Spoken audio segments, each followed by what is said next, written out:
Thank you for taking the time to listen to my presentation today. My name is Deanne Prince, and I am currently a graduate student at Arizona State University, working on a master's degree in family and human development. As a student in this field, I have a strong desire to help those families in need, particularly children that may be suffering. It's always in the forefront of my mind to create a better world for our children. One of the things that has interested me in this area is recycling. Since the late 1960s, there's been a focus on recycling more so than there's ever been in history. As a nation, we realized that we were creating far too much waste. I can remember learning about the 3 R's of reduce, reuse, and recycle when I was in elementary school. That same class would go out into the community to collect pop cans to recycle as a way for us to learn about the concept of recycling. In 1970, the logo that we all know now to represent the 3 R's was created. Gary Anderson, an engineering student at the University of Southern California, was just 23 years old when he created the iconic symbol. To celebrate the very first Earth Day, which was being celebrated that year, Anderson entered a design competition held by the Container Corporation of America, meant to promote paper recycling as an effective method of conserving natural resources. According to Anderson, inspiration for the three-dimensional aspect of the folded arrows came from a field trip he took in elementary school to a newspaper office, where he saw how paper was fed over rollers as it was printed. To this day in North America, it's one of the most recognizable symbols. It's certainly something that we all know what it means, but how are we doing on carrying out the message in today's society? I've had to ask myself this question very seriously. I would like to tell you a little bit about the place where I live. Airdrie is a city of about 65,000 people that prides itself on being environmentally conscious. I have always considered myself to be aware of the world around me and concerned for the world and its future. For years I have been recycling all that I could in my own home. When my children were young, I did my best to teach them how to recycle and what the purpose was. I recall my oldest child earning a recycling badge with his involvement in scouting by developing a recycling system for us to use in our home. He laid out several bins in our garage for sorting and organized a calendar for taking everything to the depot. In the last few years, my city has become very keen to make recycling easier for everyone and instituted curbside pickup. To this day, every Thursday morning you will see my street lined with big blue bins to be picked up that are full of plastics, paper, glass, metals, and cardboard. I was living in this blissful world of I am saving the environment by walking my blue bin out to the sidewalk every week, or so I thought. Then one sunny day, my recycling world was reinvented. I remember the day vividly, about 4 years ago, when I came home to see that the city had dropped off a new bin at each home in my neighborhood. This time, the bin was green. Of course, I was curious as to what this could mean. As I examined the green bin, I saw the words organic recycling on the top. My Save the World mind was spinning. After researching what my city considered to be organic recycling, I set out to make a plan. I was allowed to put any cut grass or other yard waste into the bin, as well as all the food waste from my home. I was going to recycle every scrap of anything I could possibly think of between my two bins. Blue and green quickly became my favorite colors. For a couple of years, this is exactly what I did. It almost became a contest in my mind for me to have the smallest amount of actual garbage on the street each week. As I would walk out to the end of my driveway to put out my small bag of trash for pickup, I would look up and down the street to see if I had the least amount to send to the landfill. I recognized that this is a little extreme, and I realized that I was going through the motions for perhaps the wrong reasons. Nonetheless, I went back into my home satisfied with the small amount to be thrown out. It took quite a while before I started to look at what I was really putting in my organic recycling bin. Yes, I was doing the right thing. My blue bin was full of items that were recyclable. But one day, as I made a closer observation, I realized just how much of what was being put in that green bin was wasted food. I hadn't given this much consideration in the past. I have 4 children, and as each of them have grown up and moved into the adult world and out of our home, I didn't adjust as well as I should have as to the amount of food that was being bought and then thrown out because it spoiled before someone could eat it, or we simply made too much and got tired of leftovers. Something needed to change. What good were we doing when we were buying all this food just to have it be put into that mighty green bin? Once I had this realization, I sat down with my family and we came up with an idea. We had always planned out our meals ahead of time, so that part was easy. We tweaked our system a little bit so that we didn't buy what we didn't need and we used what we bought. What a difference this made. I had blissfully gone forward with this new mindset, and honestly, I was very happy with the way my family was reducing, reusing, and recycling. I felt that I was doing all that I could, but was I really? I had another awakening 2 summers ago when my youngest son was working a summer job in the produce section at our local Walmart. And yes, this photo is of my actual son. I asked him for permission to use it in my presentation, and he gladly agreed. After work one day, he just mentioned about how much of the produce that he had to put in the garbage bins each day at the end of his shift. He described the amount, and it was staggering. There were literally bin after bin after bins of food that were being sent to the landfill. I questioned him further on this, and he related what goes into the garbage bins. One of his jobs was to go through the produce every day that's on the shelf and pull any item that did not look perfect. It didn't matter if the item was still good, or it didn't matter if it was misshapen. I was really surprised by this revelation. How could this be the standard when so many people could use that food to sustain life? When you're hungry, it doesn't matter what the food looks like.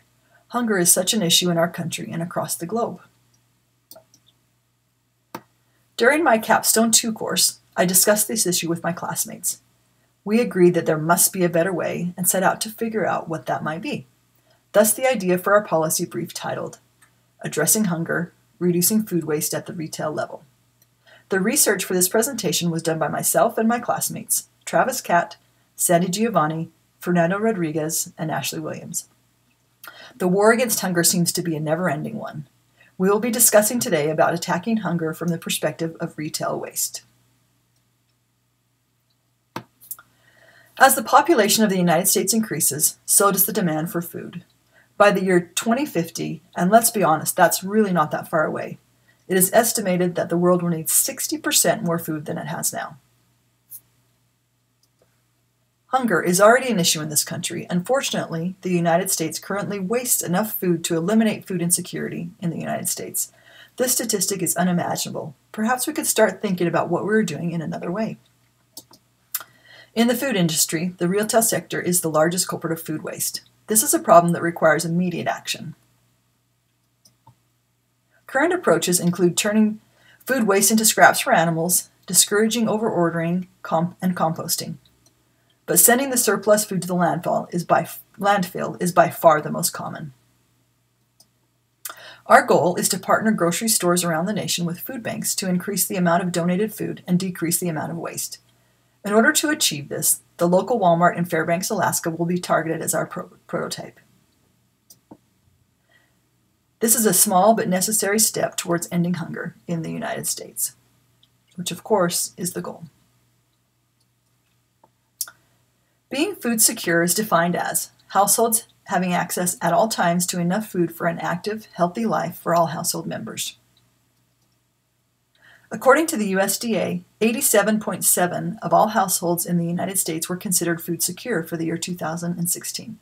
This might be seen as a fairly high percentage, but this statistic suggests that 12.3% of households, or in another way to state it, 40 million people in the United States were considered to have low or very low food security, meaning that normal eating patterns of one or more household members were disrupted and food intake was reduced at times during the year because they had insufficient money or other resources for food.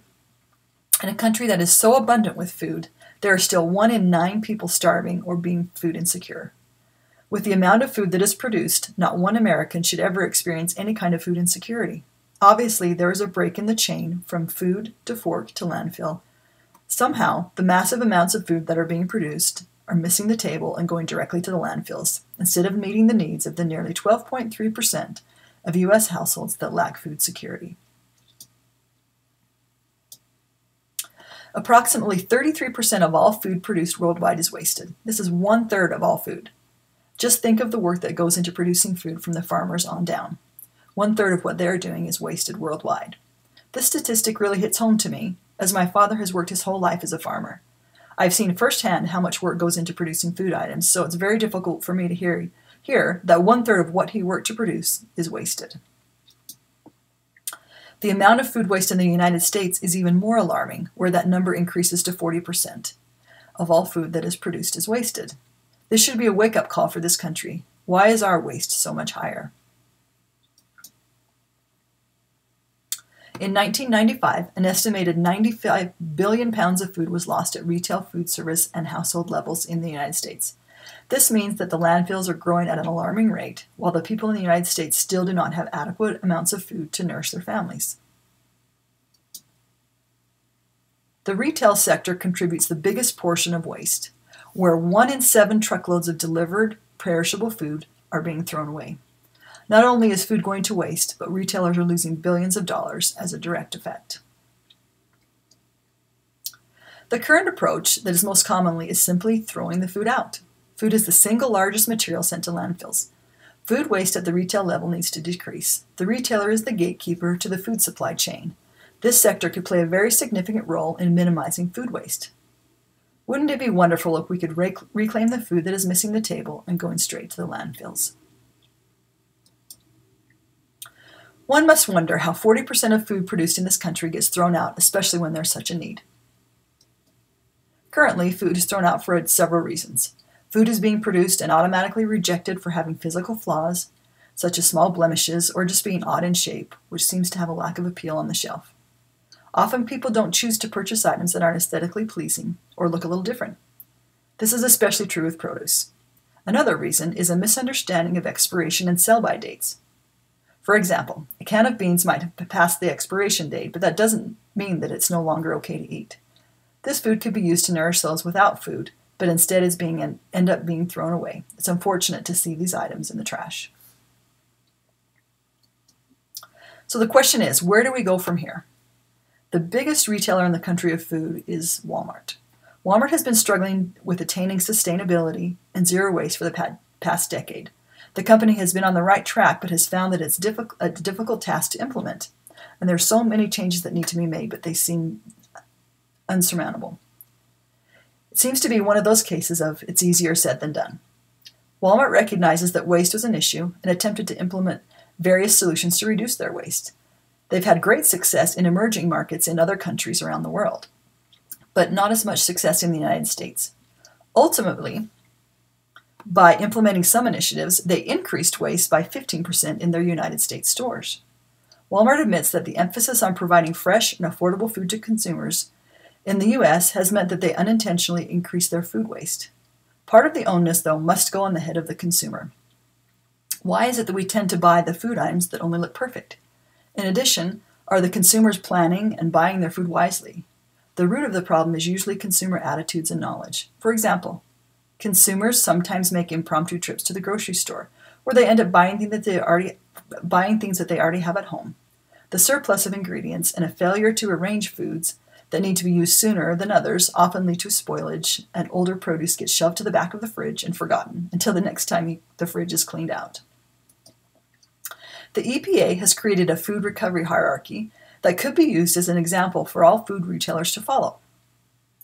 They've ranked the ways to use food more effectively according to which is most ideal. This hierarchy suggests that the most preferred line of defense is 1. Source reduction.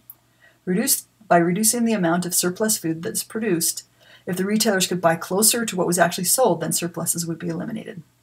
2. Feed the hungry. Donate extra food to food banks, soup kitchens, and shelters, which is our focus here today. 3. Feed animals. Diverting food scraps to animal feed. I've seen this work really well. As a university student working in an on-campus cafeteria, my job was to divide the food scraps that the students left from the other waste. These food scraps were picked up each day by a local pig farmer who used them to feed his pigs. It was a win-win for the cafeteria and the farmer. Number 4, industrial uses. Converting waste oils and food scraps into fuels and energy. This is an emerging area that offers a great alternative. 5, composting. Creating a nutrient-rich soil amendment. This is a great option for diverting food from the landfill, which is what my city does with our green bin collection. And 4th, disposal, using landfill or incineration, and obviously this would be as the last resort. In 2015, Kroger Foods successfully reduced the amount of food waste from their stores by donating over 56 million pounds of food. 2 years later, in 2017, Kroger Foods rescued 74 million pounds of food through their Zero Hunger, Zero Waste food rescue program, which was a huge increase over the previous years. This company donated food to the local food banks and then even went a step further and rescued food that could no longer be donated to local pantries and repurposed it elsewhere. What a great example this is to follow. In addition, Kroger was able to cut their own costs. By doing this, it affected their bottom line in a real way. These efforts not only make a difference in reducing food waste, but they make a huge impact within the communities that are receiving the help. There is such a feeling of pride when a community or a group is able to take care of their own. As already stated, hunger issues are shared worldwide. There are other countries that have seen a need for food waste reduction and have tried different methods. One such country is France. France and the United States have differed in their policies regarding retail food waste. One example is in the year 2016, supermarkets in France were banned from throwing away any spoiled or unsold food. A new law was generated after a petition was created, and as a result, the supermarkets are now required to sign a donation deal with charities who will then donate the unwanted food to food banks or other places that are in need. If the supermarket doesn't comply, they may be subject to heavy fines. With this type of policy in effect, they've figured out how to make this happen. Food banks in this country have welcomed this new legislation. Clearly, food waste is a severe problem in our country. Unfortunately, it's one that will not be solved overnight. For our purposes, we have focused on a particular Walmart in Fairbanks, Alaska. The Fairbanks Walmart and the Fairbanks Community Food Bank will be involved. Food insecurity and hunger is a real problem in Fairbanks as well as the rest of the country. Out of a population of 97,000, almost 13,000 people are at risk for starvation or food insecurity, which is slightly higher than the national average. The current standard that this Walmart uses is to throw the damaged or unaesthetically pleasing foods into the landfill. Walmart is very keen to come up with a solution to the matter that is workable and sustainable. They are more than willing to donate the food to a place where it won't go to waste. We are suggesting that the Fairbanks Walmart donate their unused but edible produce and food to the Fairbanks Community Food Bank. This food bank provides emergency food to individuals and families in critical need and is always in need of donations. Getting the local store to donate on a regular basis will be beneficial for both the environment and the local population. As with most food banks, they go through times of the year where they get a lot of donations, and then there'll be times when they don't have a lot. So on a regular basis is really key. The Fairbanks Food Bank currently has a fleet of trucks at their disposal and are willing to pick up the food from Walmart on a daily basis. Of course, there are costs associated with transporting the food. Walmart has a foundation that has a goal of creating an affordable, accessible, and sustainable and healthier food system across the globe. The Walmart Foundation has the ability to fund grants for just this purpose, and in fact are looking for communities to come up with solutions for them to help fund. This pickup would be done daily, if possible, to accommodate Walmart's excess and the food bank's needs. Not only will they decrease food waste, but increase the number of hungry people being fed. Donations from Walmart will be beneficial for both the environment and the local population. The local impact would be decreasing food waste by Walmart in the Fairbanks area, which also decreases the amount of money that they have to spend on the disposal. Decreasing hunger and food insecurity in Fairbanks with the increased amount of food available to the community. Creating a strong local partnership between the large retailer and local community. Creating a sense of community and responsibility. And decreasing the burden on the local landfill. Looking toward the future. Successful implementation in Fairbanks can provide a template for other cities nationwide. Once it's proven to work, the template can be provided to other retail chains' community resource programs nationally. Hunger and food insecurity nationwide could be decreased. The food to fork to landfill chain can be restored. We each have a responsibility to ourselves and the communities we live in to be wise stewards of the resources that we have. Let's each take the opportunity to look around and see where we can be part of the solution and to make this world a better place for ourselves and those who will come after us. Thank you.